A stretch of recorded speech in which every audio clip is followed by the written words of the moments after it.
Assalamualaikum warahmatullahi wabarakatuh. Perkenalkan, nama saya Zahra Seviani Prananda Putri. Saya mahasiswa STTB dari kelas TIPK 21B. NPM saya 21262011397. Saya di sini akan membahas mengenai manfaat manajemen kinerja. Karena kita sudah tahu bahwa performance management ini memberikan manfaat bagi keseluruhan perusahaan. Baik, kita akan masuk ke poin pertama, yaitu manfaat bagi perusahaan. Pertama, sebagai acuan untuk penyesuaian tujuan organisasi dengan tujuan tim dan individu dalam memperbaiki kinerja pegawai.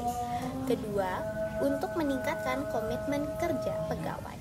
Ketiga, untuk memperbaiki proses training dan pengembangan. Keempat, untuk meningkatkan keterampilan pegawai. Kelima, sebagai upaya perbaikan dan pengembangan secara berkesinambungan. Keenam, sebagai upaya basis perencanaan karir karyawan. Ketujuh, sebagai upaya mempertahankan karyawan yang berkualitas. Kedelapan, untuk mendukung program perubahan budaya kerja. Kesembilan, untuk mendukung inisiatif kualitas total dan pelayanan konsumen.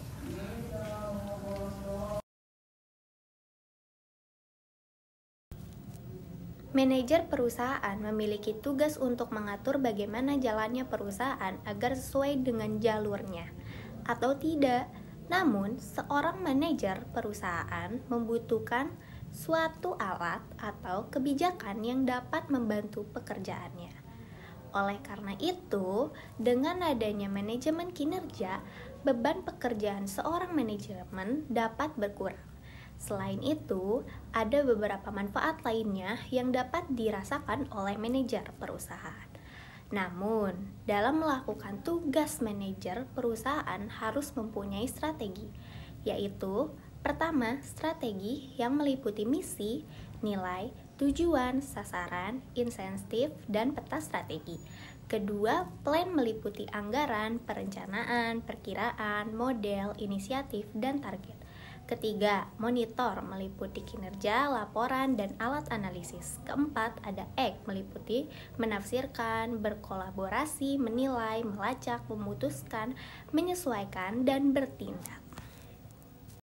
Manfaat manajemen kinerja untuk manajer perusahaan.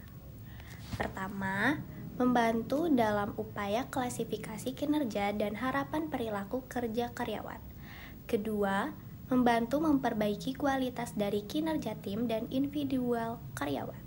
Ketiga, menawarkan peluang dalam memanfaatkan waktu kerja secara berkualitas dan lebih efisien. Keempat, membantu upaya perusahaan dalam memberikan penghargaan non-finansial bagi karyawan. Kelima, membantu karyawan yang memiliki performa kinerja yang kurang baik. 6. Sebagai sarana untuk pengembangan diri karyawan perusahaan. 7. Mendukung kepemimpinan manajer pada tim yang diaturnya. 8. Memotivasi dalam pengembangan kerjasama antar karyawan. Kesembilan, membantu dalam pembuatan kerangka kerja yang dapat digunakan untuk meninjau kembali tingkat kompetensi karyawan dan kinerja yang dilakukannya. Berikut merupakan proses manajemen kinerja. 1. Perencanaan kinerja merupakan kegiatan menetapkan dan membuat kesepakatan, tujuan, dan target kinerja. Kedua, telahaan dan diskusi kinerja reguler berisi kegiatan menelaah kemajuan untuk menuju target tujuan. Ketiga, evaluasi kinerja kegiatan mengukur dan mengevaluasi kinerja menuju tujuan dan target serta mengidentifikasi dan memverifikasi kesenjangan dalam kinerja. Keempat, tindakan korektif dan adaptif kegiatan pengembangan strategi untuk menutup kesenjangan kinerja.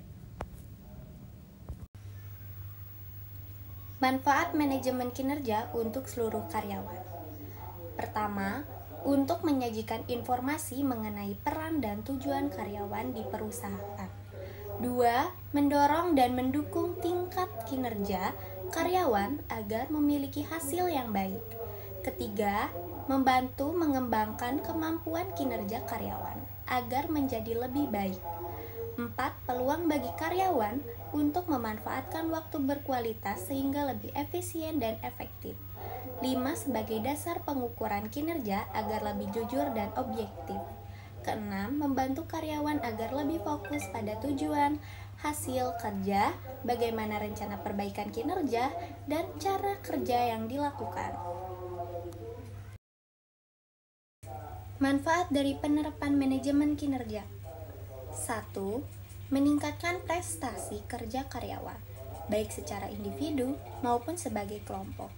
Kedua, peningkatan yang terjadi pada prestasi karyawan secara perorangan pada gilirannya akan mendorong kinerja karyawan secara keseluruhan yang direplikasikan dengan kenaikan produktivitas.